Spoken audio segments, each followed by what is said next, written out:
दुनिया में किसी इतिहास में आपने नहीं देखा होगा कि एक सिंहासन दो भाइयों के बीच 14 साल फुटबॉल की तरह घूमता रहा। क्योंकि एक परंपरा है जो अपने भाइयों का सर काट देती है, पिता को जेल भेज देती है एक टुच्चे से राज्य के लिए। और एक परंपरा हमारे राघव की है जिसमें एक भाई कहता है कि पिता ने कह दिया तो ये चला जंगल, और दूसरा भाई कहता है कि नहीं, ये भैया का शासन है, इस पर मैं बैठ नहीं सकता, इस पर भैया की चरण पादुकाएं रखी जाए।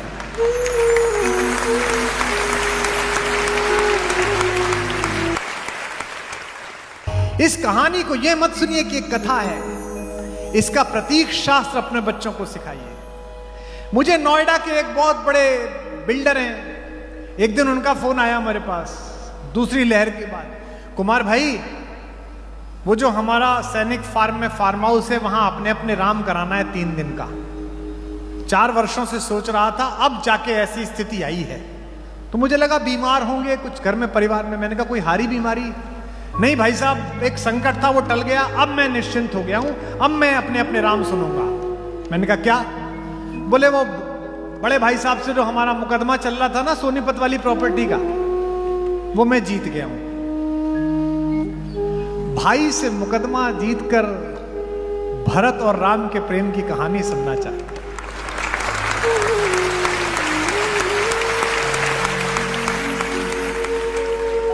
क्या फर्जी दौर है। फेसबुक पे 5000 दोस्त हैं और सगे भाई से बोलचाल बंद है। मुझसे लोग पूछते हैं कि आपको क्या मिलता है? जो पैसा आता है वो तो भारत कुलम में चला जाता है, तुमको क्या मिलता है? बताऊं आपको मेरा पारिश्रमिक। जयपुर में अपने अपने राम कर रहा था, पहले दिन भरत और राम के संबंधों पर बोला। प्रश्न मांगता हूं लोगों से कि प्रश्न कुछ हो तो बता दीजिए, मैं जो कोशिश करूंगा जवाब देने का प्रयास करूंगा अपनी छोटी बुद्धि से। एक पर्ची आई, मैंने पढ़ दी झोंक में। सामने बैठा एक आदमी हाथ जोड़कर खड़ा हो गया, रोने लगा। पड़ोस के लोग उसे चुप करने लगे। उसने कहा साहब 3 दिन के कार्यक्रम के लिए आया था सुनने, पहले दिन आपने भरत और राम की मैत्री के बारे में, प्रेम के बारे में बताया। मेरे भाई साहब हिम्मतनगर रहते हैं गुजरात में, हमारा 30 वर्ष से प्रॉपर्टी का विवाद चल रहा है। मेरे बच्चों ने उनके बच्चे नहीं देखे, मेरी बहुओं ने उनको नहीं देखा। कल सुनकर रात को गया, बड़ी लज्जा आई। अब 2 दिन की कथा और सुनने के बाद परसों के टिकट बुक करा लिए हैं। सारी संपत्ति के कागज लेकर भाई साहब के पास जा रहा हूं, चरणों में डाल दूंगा और कहूंगा भाई साहब आप जो जाने करिए, मुझे मेरे अपराधों के लिए क्षमा करिए। ये पारिश्रमिक। अगर इन हजारों लोगों में एक व्यक्ति के जीवन में भी इस बात ने प्रवेश किया कि ये कहानी क्या सिखाती है, तो आना सफल है, पारिश्रमिक सफल है, मानदेय सफल है।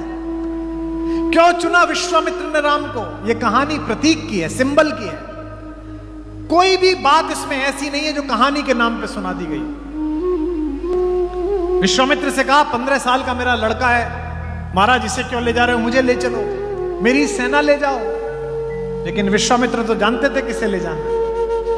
विश्वामित्र ने कहा, हे दशरथ, हे रघुवंश के राजा, मैं तुम्हारे इसी बेटे को मांगने के लिए इसलिए आया हूं कि 4 चीजों में से एक भी चीज किसी की जिंदगी में आ जाए तो उसका दिमाग खराब कर देती है, पागल कर देती है।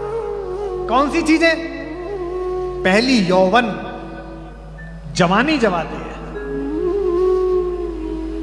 जमीन में पैर मार के पानी निकालता है आदमी, हमने भी निकाला है, आपने भी निकाला होगा। यही वो दिन है कि छत पे नंगे बदन टहलते थे, यही वो दिन है कि छाती में खांसी बैठ जाती है। जब जवानी आती है तो पागल हो जाता है आदमी। दूसरा धन, जब पैसा आ जाता है तो आदमी पागल हो जाता है। ये बच्चियां बैठी हैं, हमारी बेटियां, ये बहुत ब्रांड के चक्कर में है।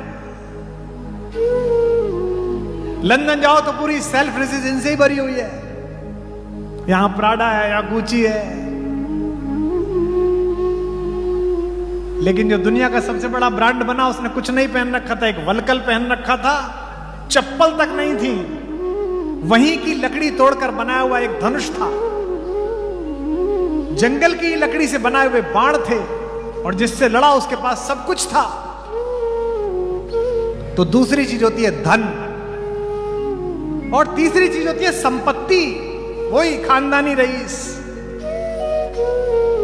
इसका लोभ नहीं छूटता। हमारे एक मित्र हैं, मुझे एक साधु से मिलाने ले गए। बड़ा सम्मान है साधुओं का, जीवन दे देते हैं लोग बाग, सन्यास ले लेते हैं। मेरी तो हिम्मत अभी तक नहीं हो रही। मन बीच में उमगता है कि छोड़ के चलूं, तो कुछ ना कुछ सामने दिख जाता है, पुत्री की शादी, भारत कुलम, और फिर अचानक रात को जागता हूं कि पता नहीं किस दिन सुबह उठ के कपड़े छोड़ के दूसरे पहन लूं। लेकिन बड़े लोग हैं जो छोड़ देते हैं। तो मैं गया साधु से मिलने, वो बहुत बड़े उद्योगपति थे, अचानक साधु हो गए। 42 मिनट बैठा मैं उनके पास, बताते रहे, कुमार साहब कौन सी गाड़ी यूज करते हैं।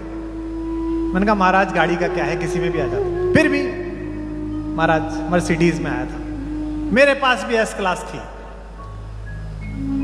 कुमार साहब जब मैंने संन्यास लिया 427 करोड़ का टर्नओवर था उस साल मेरा। कुमार साहब मेरा मैनहट्टन में भी एक फ्लैट था, मेरा वहां सेंट्रल लंदन में भी एक मकान था। बाहर निकला तो वो सज्जन जो लेके गए थे बोले कितने त्यागी हैं हमारे महाराज जी, सब कुछ छोड़ दिया। मैंने कहा कहां छोड़ दिया? 19 बार जिक्र कराया कि जो छोड़ के आया, तो पढ़ा कहां से? अभी तो पढ़ा ही हुआ है।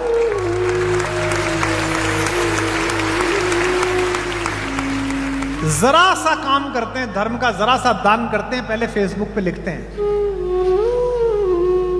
देखिए आप। और वो जिसके लिए मैं बैठा हूं, उसके राज्याभिषेक की पहली संध्या में अंधेरे कक्ष में उसके पिता ने बुलाकर कहा कि बेटा एक अनहोनी हो गई है, मैं तेरा अपराधी हूं। रोने लगे दशरथ। आप सबके बच्चे पढ़ने गए होंगे, मेरी भी बेटी पढ़ने गई थी, मैं खुद छोड़ के आया। जब उसे हॉस्टल के गेट पे छोड़ा 7 दिन वहीं रहने के बाद, तो पलट के नहीं देखा मैंने उसे, क्योंकि मैं देख ही नहीं सकता था, मैं रो रहा था। हवाई जहाज में रोता रहा। शुरुआत के छोटे छोटे फंक्शंस में उसकी याद आती रही, सामान्य बच्चे की, जिसके घर त्रैलोक्य का सबसे सुंदर बच्चा पैदा हुआ, 15 वर्ष की आयु में ऐसा हो। उसे जंगल भेजने की बात करी जाए 18 वर्ष की आयु में, तो पिता का कलेजा कैसा फटा होगा। आध्यात्म रामायण में तो दशरथ यहां तक कहते हैं कि तू सर्वोच्च सेनापति है सेनाओं का, चल मैंने कैकेयी को वचन दे दिया, पर तू एक काम कर, मुझे गिरफ्तार करके जेल में डाल दे, इससे मेरा वचन भी पूरा हो जाएगा, और बेटे तू मेरी आंखों के आगे भी रहे। लक्ष्मण कहते हैं कि पुरुषार्थी बनते हो, कहते हो मैं धर्म की संस्थापना करूंगा, घर में अधर्म हो रहा है, ये क्यों लटकाए घूम रहे हो, धनुष को उठाओ। क्या अद्भुत बात कही है मेरे राघव ने, मेरे राम ने। मैं सोचकर रोता हूं इसे।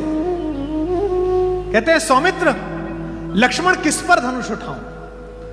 रघुवंशियों की परंपरा की प्राण जाए वचन न जाए, उसका पालन करने वाले अपने इस पिता पर। और अगली बात राम का चरित्र बताती है, या पाप भी जिसके अस्तित्व की सीमा से बाहर खड़े होकर हाथ जोड़कर पड़ा रहता है, उस अपने नीतिज्ञ छोटे भाई भरत पर बाण उठाऊं, किस पर आप? दुनिया में किसी इतिहास में आपने नहीं देखा होगा कि एक सिंहासन 2 भाइयों के बीच 14 साल फुटबॉल की तरह घूमता रहा। क्योंकि एक परंपरा है जो अपने भाइयों का सर काट देती है, पिता को जेल भेज देती है एक टुच्चे से राज्य के लिए। और एक परंपरा हमारे राघव की है, जिसमें एक भाई कहता है कि पिता ने कह दिया तो ये चला जंगल, और दूसरा भाई कहता है कि नहीं, ये भैया का शासन है, इस पर मैं बैठ नहीं सकता, इस पर भैया की चरण पादुकाएं रखी जाए।